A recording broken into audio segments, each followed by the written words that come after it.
Në ditën e tretë të javës kushtuar familjes, Bashkia Shkodër zgjodhi të organizonte një panel diskutimi me përfaqësues të organizatave dhe prindër të fëmijëve që jetojnë apo kalojnë kohën pranë shtëpisë së fëmijës 0 deri në 6 vjeç. Kreu i Drejtorisë së Shërbimeve Sociale në bashki tha se po synohet që të përgatiten familje të gatshme për të strehuar përkohësisht fëmijë.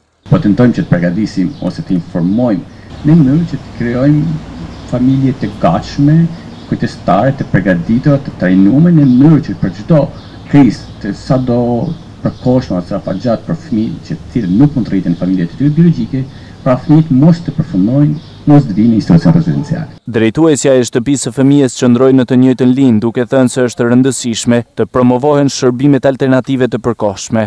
Ne jena një institucion rezidencial me një kapacitet për 35 fëmijësh, për momentin kena vetëm 10 fëmijë rezidencial dhe 15 fëmijë që frekuentojnë qendrën ditore, që është një tjetër shërbim që ofrohet në institucionin tonë.